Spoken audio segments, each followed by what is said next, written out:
Buenas noches. El tema de hoy de cirugía son los trastornos ácido-base en el paciente quirúrgico. Por lo general, pues estos trastornos suceden en la mayoría de pacientes, ¿no? Independientemente de que sea quirúrgico o no, suele ser igual la fisiopatología. Los trastornos ácido-base complican frecuentemente ciertas patologías quirúrgicas, especialmente en un paciente crítico. Estos trastornos pueden ser producidos por enfermedades coexistentes que, sumado al trauma quirúrgico, al estrés anestésico, puede complicar más el pronóstico de estos pacientes. También existen pacientes con problemas crónicos que pueden agudizar o complicarse, desequilibrando el sistema ácido-base, llevando a alteraciones mixtas. Los trastornos metabólicos agudos se sitúan dentro de las primeras 5 causas de mortalidad a nivel mundial. Por lo tanto, representa un tema muy importante, ¿sí? Al hablar de desequilibrios mixtos, estamos hablando de, puede ser una alteración ácido o alcalina, ¿no es cierto? Una acidosis o alcalosis puede ser metabólica o respiratoria, ¿sí? Recuerden que el paciente quirúrgico también es muy sensible ante este sistema, lo que es el respiratorio, debido a la situación anestésica, al neumoperitoneo, a la anestesia general, ¿sí? Y a otras circunstancias que le pueden complicar al paciente.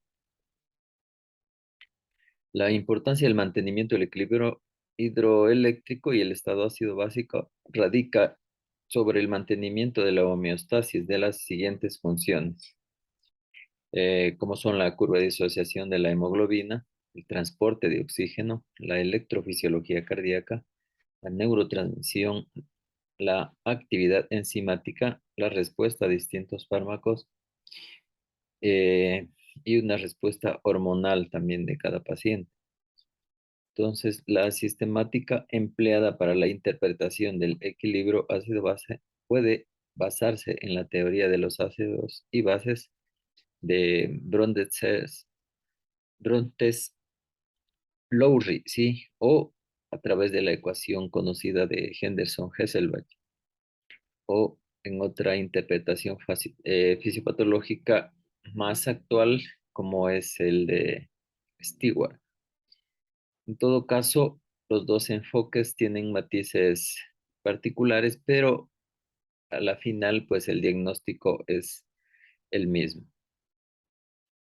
Por otro lado, estos dos métodos describen al estado ácido base de una solución biológica en el momento del análisis. No son excluyentes, o sea, la diferencia no es mayor.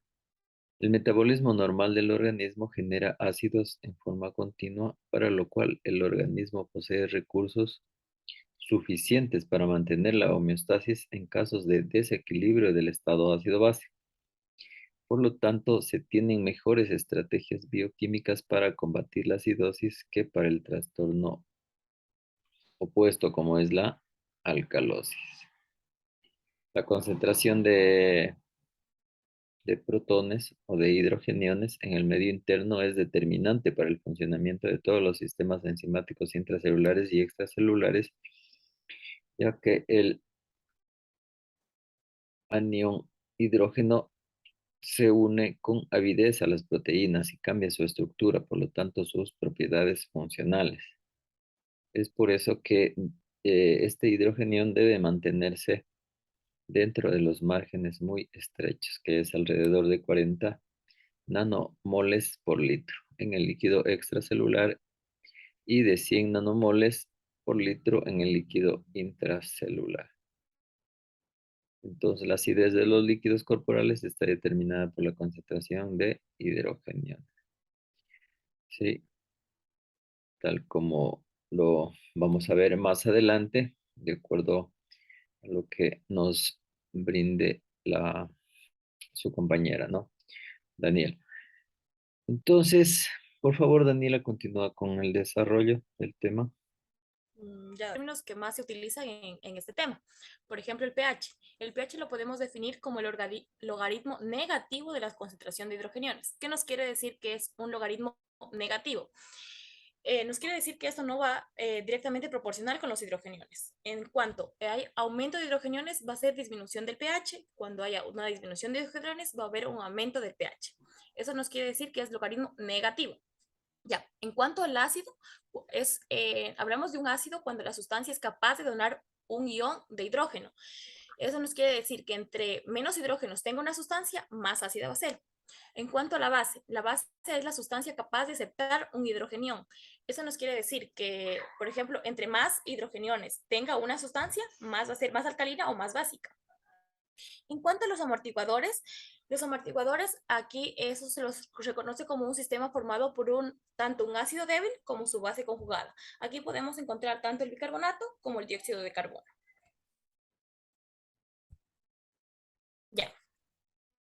En cuenta que tanto el bicarbonato, el dióxido de carbono, este es un componente, eso va a ser un componente de los pulmones, sí que es un componente respiratorio, ya que va a haber una concentración de dióxido de carbono en la sangre. En cuanto ya que estaremos hablando de alguna alteración, si se produce en el dióxido de carbono, sería una alteración respiratoria.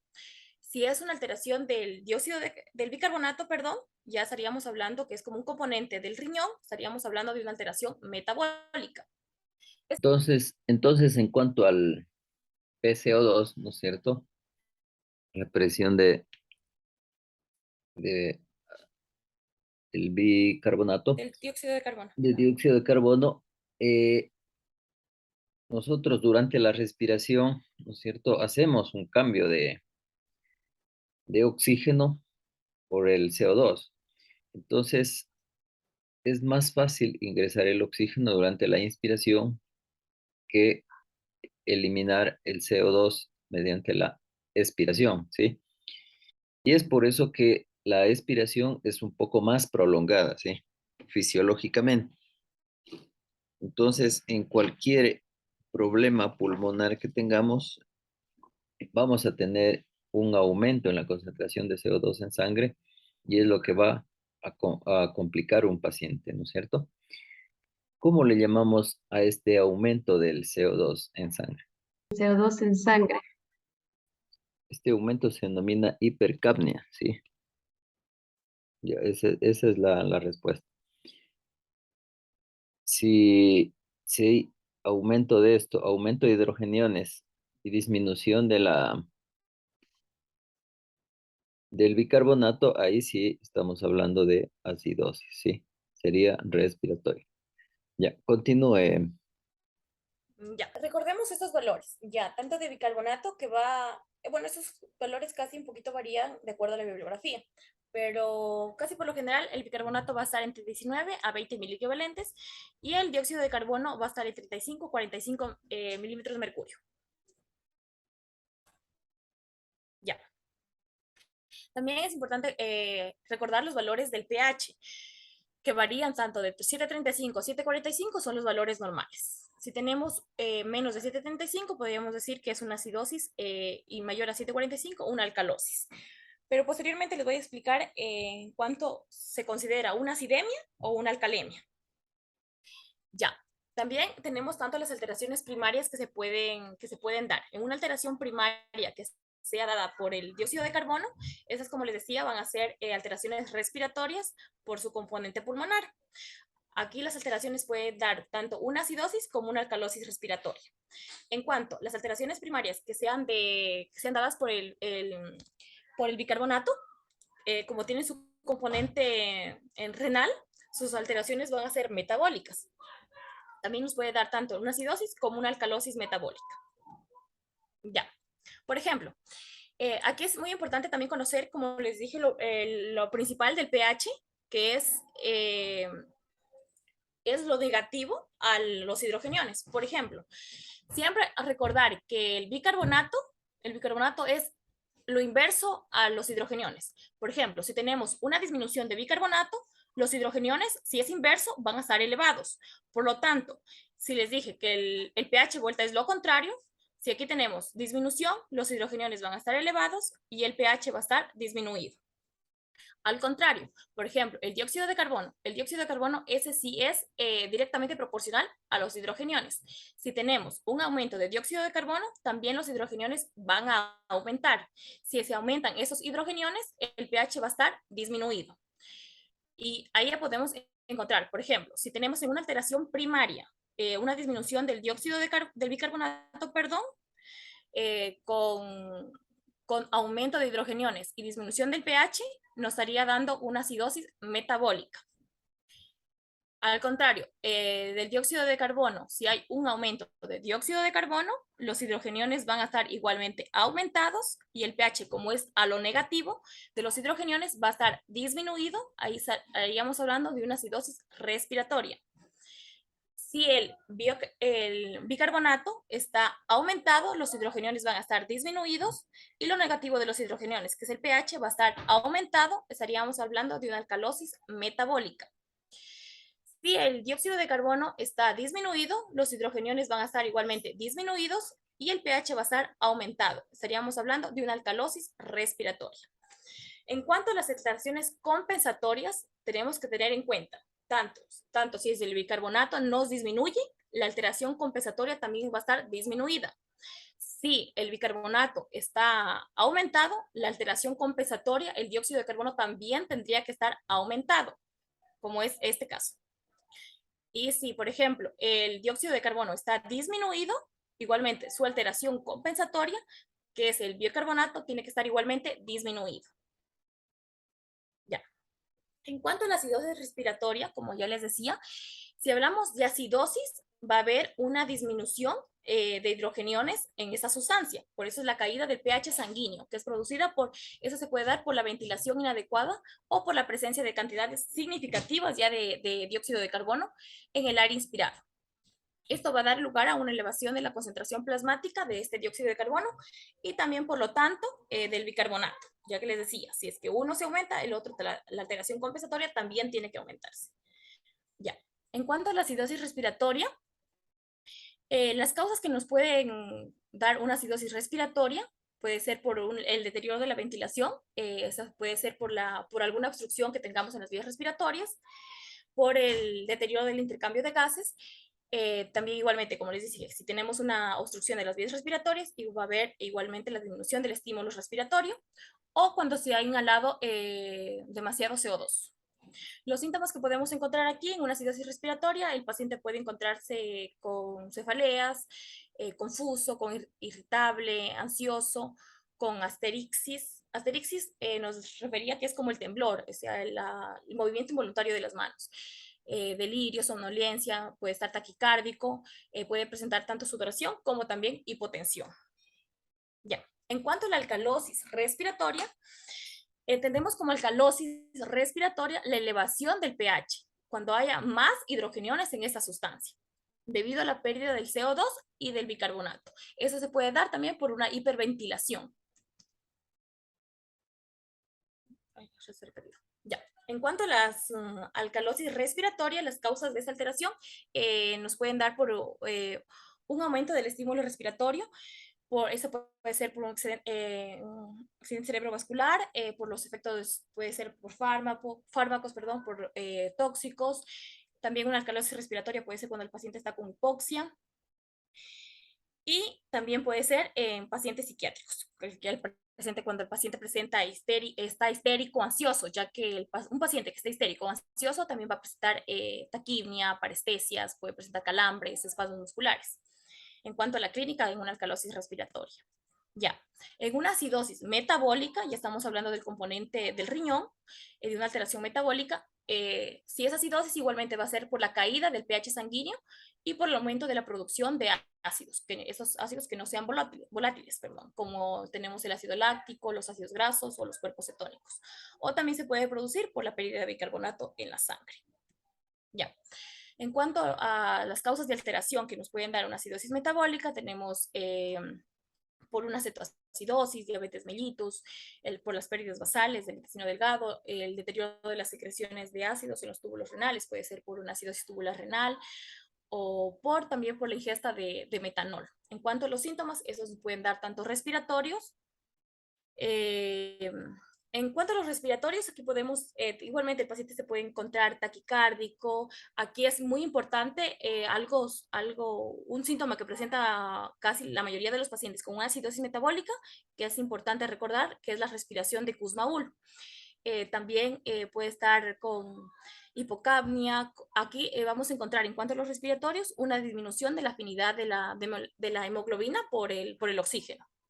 Ya, en cuanto a los síntomas que se presentan a nivel circulatorio, puede ser, aquí se presenta, en cuanto a las arterias, una vasodilatación, y en las venas va a ser lo contrario, va a ser una vasoconstricción. También se puede presentar una depresión miocárdica y también el aumento de resistencia a las catecolaminas.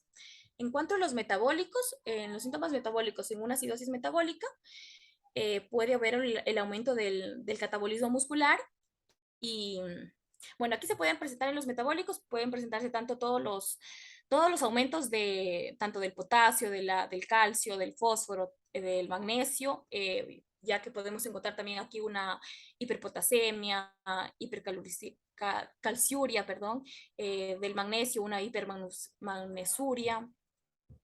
En cuanto a los síntomas centrales, aquí el paciente puede encontrarse tanto con un estupor o puede llegar también al coma. Ya, en cuanto a la alcalosis metabólica, aquí, como igualmente nos dice alcalosis, va a haber la elevación del pH sanguíneo por la pérdida de ácidos no volátiles. Igualmente es por el ácido láctico, los ácidos grasos, los cuerpos cetónicos, o aquí es al contrario por la acumulación excesiva de bicarbonato. Ya, en cuanto a las causas de esa alteración, encontramos cuando el paciente se encuentra con vómitos, diarreas, cuando hay una ingesta excesiva de bases o cuando hay exceso de aldosterona. En cuanto igualmente los síntomas, en una alcalosis también va a ser síntomas neurológicos, musculares, cardíacos y renales. De los de importancia que podemos mencionar, los neurológicos, el paciente puede presentar tetania, estupor, puede estar apneico, hasta puede también llegar, aquí es importante que el paciente puede llegar hasta presentar crisis epilépticas. En cuanto a los síntomas musculares, igual se puede presentar una hipoxia tisular. En cuanto a los cardíacos, de importancia, puede presentar una insuficiencia cardíaca, las anginas o las arritmias. Y en los renales, una hiperfosfaturia o la hipofosfatemia. Ya, en cuanto al anión GAP, nos hablaba que el anión GAP es importante conocerlo porque ese nos va a dar la diferencia tanto de los aniones como los cationes, tanto de carga positiva como carga negativa. Más se va a poder presentar en una acidosis metabólica. Aquí nos da una fórmula que podemos nosotros calcular si este anión GAP está elevado o está normal, ya que si es que este anión GAP nos da un valor elevado, puede presentarse por diferentes alteraciones. Por ejemplo, aquí tenemos que sumar todo lo positivo y todo lo negativo y restarlo. Los valores normales igualmente varían de 8 a 12 miliequivalentes sobre litro, pero estaba leyendo igualmente que esto puede variar, se lo considera los valores de 8 a 12 miliequivalentes más o menos 2. En el caso de que este anión GAP esté elevado, esto nos puede dar un indicativo de que el paciente esté presentando, se puede presentar una cetoacidosis o también otra muy conocida que puede llegar a ser mortal, como es la rhabdomiólisis. Ya. ¿Tenía ejercicios, Doc, para que hagan? Sí, póngalo nomás. Ya, por ejemplo, si alguien me quiere ayudar con el primer ejercicio, para ir indicando cómo se calcula. El primer paso para, por ejemplo, nosotros en una gasometría, saber si tiene acidosis o alcalosis metabólica o respiratoria, no es guiarnos por el pH, ya que como les decía, como les expliqué en el primero, para saber si tiene una acidemia o una alcalemia. ¿Qué quiere decir eso? Por ejemplo, independientemente si el pH lo tenemos normal, vamos a saber si el paciente tiene una acidemia o una alcalemia. ¿Alguien que me ayude con el primer ejercicio? O ya lo hago yo. Por ejemplo, aquí siempre tenemos los valores de... Nadie me va a ayudar. La presión parcial de oxígeno, va de CO2, perdón. Está Igualmente, oh, disminuida. disminuida y el bicarbonato es menos 15. 15. Ah, 15 Ya, ¿qué está? estaría casi dentro de los rangos. Ya, no, varía de 19 a 26. Aquí es importante cuando nos dan todos los valores que estén alterados, siempre guiarnos por el que está de menos. Entonces aquí nos guiaríamos por el Ujú. bicarbonato. El bicarbonato está en 15. Entonces, ¿qué nos da el bicarbonato? O sea, ¿qué es? Es un componente metabólico. Entonces ya Metabólico. estaríamos hablando de una alteración metabólica. Como les decía, por ejemplo, si el bicarbonato este es inversamente proporcional a los hidrogeniones. Si el bicarbonato está disminuido, Ujú. ¿cómo estarían los hidrogeniones? Aumentados, habría acidosis. Ya, los hidrogeniones estarían aumentados y el pH estaría, Disminuido. ya, Disminuye. igualmente. Entonces tendríamos Es aquí una acidosis. ya una acidosis Metabólico. metabólica con acidemia, porque después de ver ya que está, o sea, aquí ya comprobamos que tenía acidosis y de ahí Ujú. posteriormente a esto observamos el pH, ahí observamos cómo está de ácida la sangre, si es que sí hay alteración en la sangre con el pH, entonces vemos que sí está disminuido, entonces sería una acidosis metabólica con acidemia, ¿sí? Ya.